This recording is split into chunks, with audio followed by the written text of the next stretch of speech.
अब तो शतरंज भी रास नहीं आ रही नौबत मियाँ, हर चाल उल्टी पड़ रही है, हर चाल। तो फिर इसमें इतना दुखी होने की क्या बात है जी? एक एक पैग लगा लो, गम दर्द हो जाएगा। हमारा लानत भेजो इस नामुराद इल्लत पर। अजी इल्लत नहीं, खुशियों की मिल्लत कहो, खजाना है ये। ला ये जहर मुझे दे। अरे खूब मियाँ, तुमको ये क्या कयामत टूटी जो आज जहर पीने का दिल करा है? ना ही कोई कयामत टूटी है, नहीं जहर पीने का दिल किया है, मगर आज फिर याद आ गया कि एलिजा 3 महीने से पुलिस के कब्जे में है। अभी तक तो उसने मेरा नाम पुलिस को नहीं दिया है, लेकिन कभी पुलिस की मांस से टूटकर उसने मेरा नाम दे दिया तो मैं अंदर और मेरा दम बाहर। इससे पहले कि पुलिस मुझे सूली पर चढ़ा दे और मेरी गर्दन को तकलीफ हो, मैं खुद ये जहर पीकर मर जाना चाहता हूं। रुक जाओ, हम तुम्हें बेमौत नहीं मरने देंगे खूबचंद, और खास करके पुलिस के हाथों हरगिज नहीं। इधर आओ। जी। लेकिन सरकार कैसे? हमने सब इंतजाम कर दिया है, कल सुबह तक सब ठीक हो जाएगा।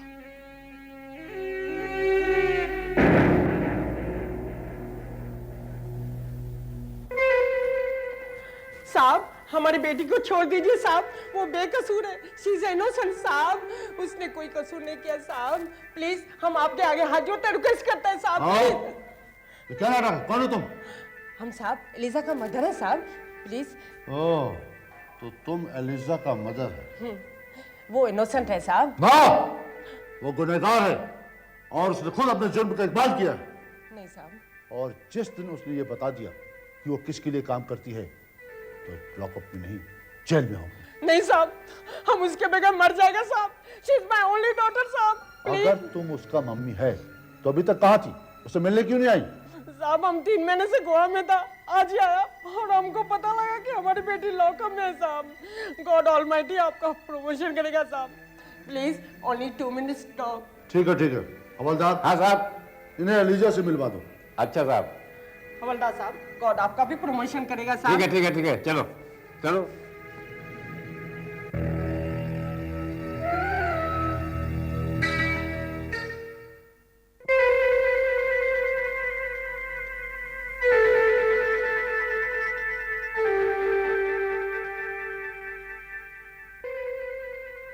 सिर्फ 5 मिनट का समय है, जल्दी से बातें खत्म कर लो।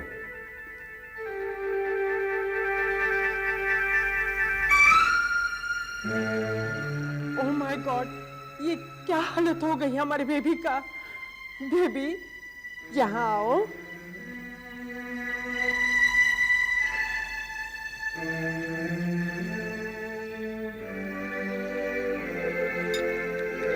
बेबी, हम 3 महीने से गोवा में था, आज ही आया तो पता लगा तुम लॉकअप में।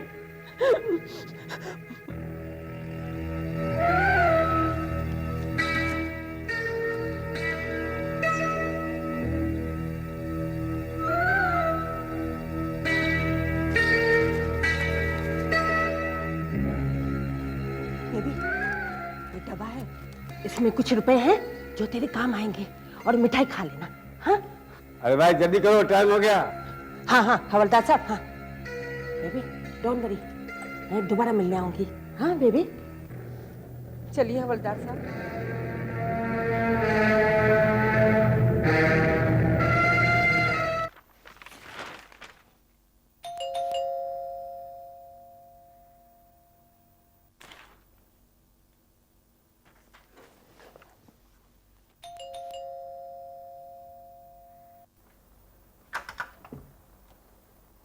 गुड मॉर्निंग अमर साहब। आओ आओ कार्तिक आओ। आप अभी तक तैयार नहीं हुए? क्यों? कमाल है, आज एलिजा वाले केस की तारीख है, हमें कोर्ट पहुंचना है। ओहो, आज 12 तारीख है भाई, मैं तो भूल ही गया था। कार्तिक, खान साहब फौरन से वापस आए कि नहीं?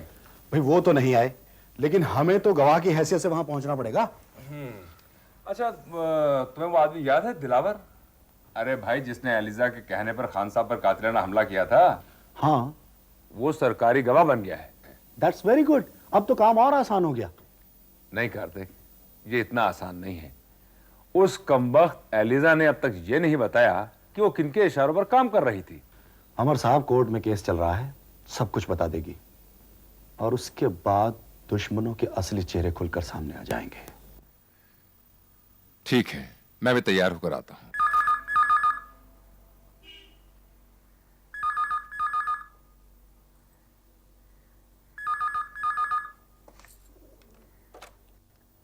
हेलो, अमर चौधरी स्पीकिंग।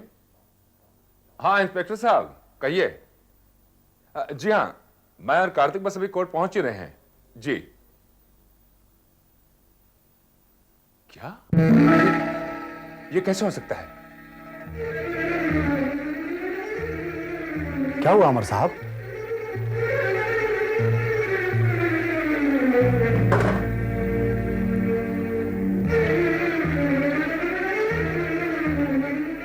क्या हुआ? एलिजा की मौत हो गई है।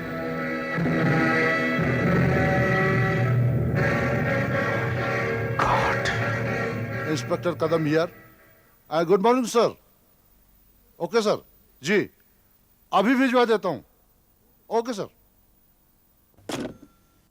हवलदार, जी साहब।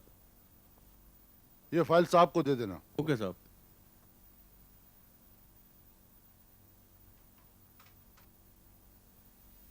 गुड मॉर्निंग इंस्पेक्टर साहब। Good morning. इंस्पेक्टर साहब, ये एलिजा। बड़े अफसोस की बात है अमर साहब, इससे पहले कि एलिजा को अपने किए की सजा मिलती, वो अपनी जिंदगी कैद से आजाद हो गई। बैठिए। लेकिन इंस्पेक्टर साहब, आखिर ये सब हुआ कैसे? दरअसल कल रात एक औरत मुझसे मिलने आई। उसने बताया कि वो एलिजा की माँ है और 3 महीने से गोवा में रह रही थी। हमने उसे सिर्फ 5 मिनट मिलने का मौका दिया। और अमर साहब, जैसे कि हमेशा की तरह रात में सबको खाने दिया जाता है, एलिजा को भी दिया गया। तकरीबन 2 बजे मुझे पता चला कि अचानक उसकी तबीयत खराब हो गई है और वो उल्टियां कर रही है। मैंने जाकर देखा कि वो बुरी तरह से तड़प रही थी।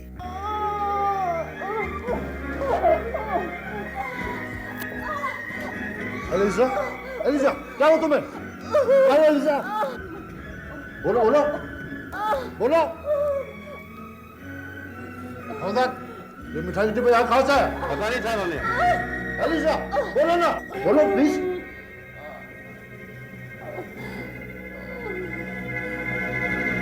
हवलदार। हाँ साहब।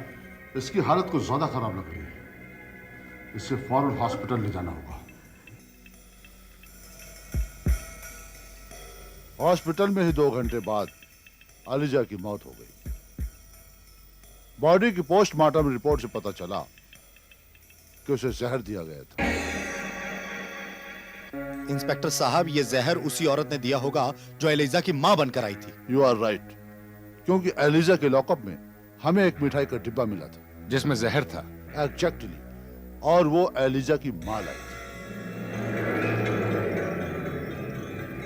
चौधरी साहब, मेरा तो ख्याल है वो औरत जरूर उसी गिरोह की है जिसके लिए एलिजा काम करती थी। ओह। और अमर साहब, उस बुढ़िया की तलाश हमने शुरू कर दी है और जिस दिन वो बुढ़िया पकड़ी जाएगी, असली मुजरिमों का चेहरा भी सामने आ जाएगा। इंस्पेक्टर साहब, इस केस से तो अंधेरा हटने के बजाय बढ़ता ही जा रहा है। खैर, जैसे ही आपको उनके बारे में कुछ पता चले, प्लीज इन्फॉर्म कर दीजिएगा। Oh sure. Thank you sir. Okay inspector.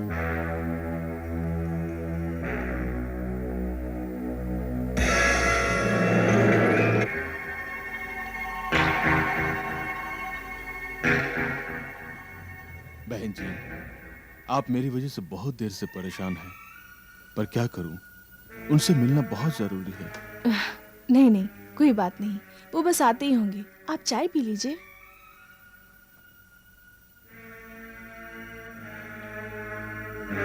Sunanda,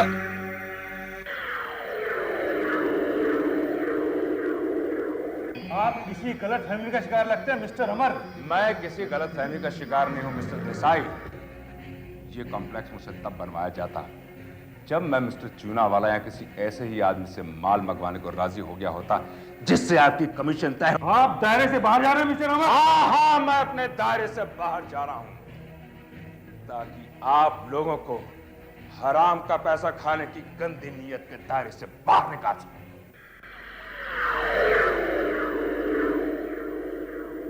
तुम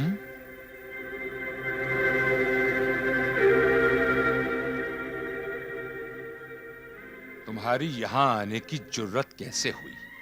हम मेरे खिलाफ यहां कौन सी साजिश करने आए हो? बोलो। ये क्या कह रहे हैं आप?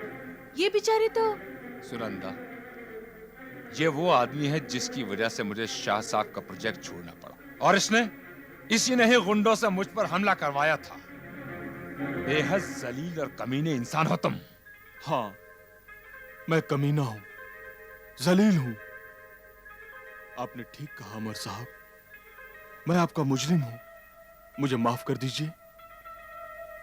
देसाई, ना तो मैंने तुम्हारी शिकायत पुलिस से की और ना ही शाह साहब से, तो इसका मतलब यही हुआ ना कि मैं तुम जैसे गिरे हुए और कमीने इंसान के मुंह लगना मुनासिब नहीं समझता। देसाई, ना तो मैंने तुम्हारी शिकायत पुलिस से की और ना ही शाह साहब से, तो इसका मतलब यही हुआ ना कि मैं तुम जैसे गिरे हुए और कमीने इंसान के मुंह लगना मुनासिब नहीं समझता। ये तो आपकी महानता है, पर एक उपकार मुझ पर और कर दें। शाह साहब आपकी बहुत इज्जत करते हैं और मैं ये भी जानता हूं कि वो आपका कहा कभी न टालेंगे। और रोक क्यों गए? कहो। आप उनसे प्लीज इतना कह दें कि मुझ पर लगा केस वापस ले लें। यानी कि मैं उस पागल कुत्ते के गले से पट्टा उतार देने की सिफारिश उनसे करूं जिसने उन्हें, मुझे और ना जाने किस किस को काटा है। अमर साहब। नहीं नहीं देसाई, मैं ऐसा हरगिज नहीं करूंगा। अमर साहब, अगर इस केस में मुझे सजा हो गई तो मेरा घर परिवार बर्बाद हो जाएगा। भगवान ने बरसों बाद बड़ी मन्नतों से एक औलाद दी है, उसकी जिंदगी बर्बाद हो जाएगी अमर साहब, बर्बाद हो जाएगी। देखो देसाई, तुम्हारी इन तमाम बातों का मेरे पास एक ही जवाब है। You go away from here.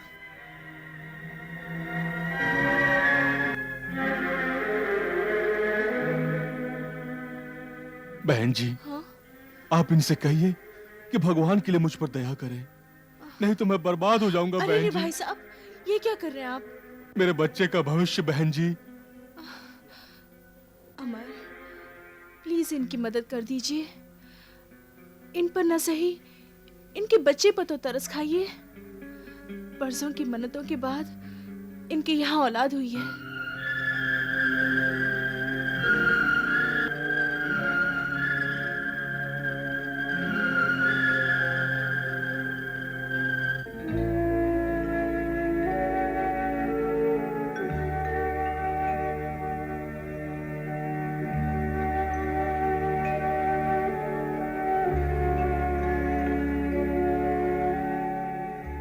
Sunanda,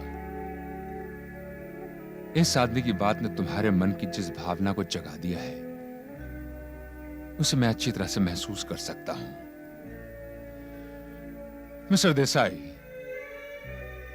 मान लो कि अगर मैं सुनंदा के कहने से शाह साहब से रिक्वेस्ट करूं कि तुम पर दायर किया केस वापस ले लें, लेकिन इस बात की क्या गारंटी है कि तुम ऐसी हरकत दोबारा नहीं करोगे? अमर साहब, मैं अपने बच्चे की कसम खाकर कहता हूं कि दोबारा ऐसी हरकत हरगिज नहीं करूंगा। ठीक है देसाई साहब, कोशिश कर लेते हैं। चौधरी साहब, जिस आदमी ने आपके साथ इतना बुरा किया, आप उसी की शराफत की जमानत देने आए हैं? ताज्जुब है। शाह साहब, बुरे को भला बनने का मौका तो मिलना चाहिए ना। इन पर कानूनी कार्रवाई करके इन्हें नौकरी से निकालकर मैं इन्हें भला बनने का ही मौका तो दे रहा हूं चौधरी साहब। गुस्ताखी माफ शाह साहब, ये तो ईंट का जवाब पत्थर से देने वाली बात हुई। मेरा मानना यह है कि दुनिया की कोई भी सजा किसी बुरे को भला नहीं बना सकती जब तक उसका जमीर न जागे। और जब तक वो खुद ये महसूस ना करे कि जो वो कर रहा है वो गलत है। तो आप क्या समझते हैं, ये आदमी सुधर गया है, कभी काम में बेईमानी नहीं करेगा? चौधरी साहब, चोर चोरी से जाता है, हेरा फेरी से नहीं। बात तो आपकी ठीक है शाह साहब, लेकिन फिर भी मेरी आपसे रिक्वेस्ट है, प्लीज अपना केस वापस ले लीजिए और अगर हो सके तो देसाई को दोबारा नौकरी पर रख लीजिए। चौधरी साहब, जब नाक डसता है तो लोग उसे कुचल कर मार देते हैं, और आप चाहते हैं कि मैं उस नाक को दूध पिला पिला कर उसे पाल लूं? ठीक है, देखता हूं।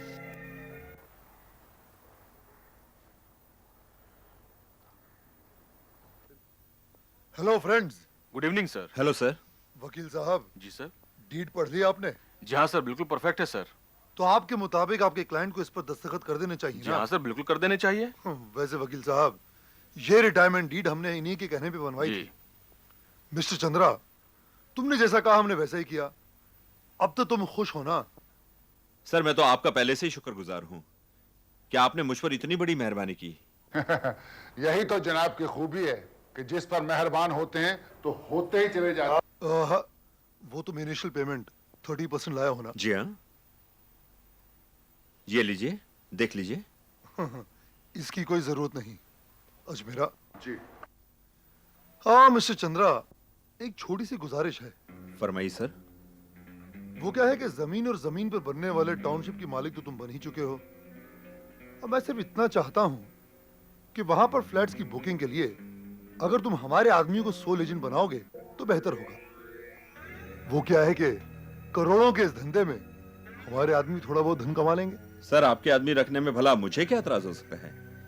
वैसे भी तो मुझे फ्लैट्स बुकिंग के लिए ऑथराइज्ड एजेंट्स रखने ही हैं, और आपके आदमी रहेंगे तो मुझे ज्यादा सहूलियत रहेगी। तुम्हारी सहूलियत के लिए ही तो मैं तुम्हें अपने आदमी दे रहा हूँ। Thank you sir. हाँ तो फिर दस्तखत कर लें? Of course, why not. आओ। हाँ भाई अजमेरा, एग्रीमेंट साइन करने की खुशी में मुंह तो मीठा करवाओ। जनाब। लाइए वकील साहब। ये लीजिए sir.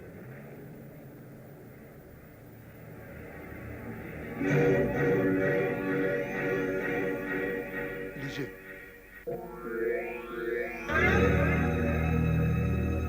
Congratulations for the new township. Thank you sir, thank you very much.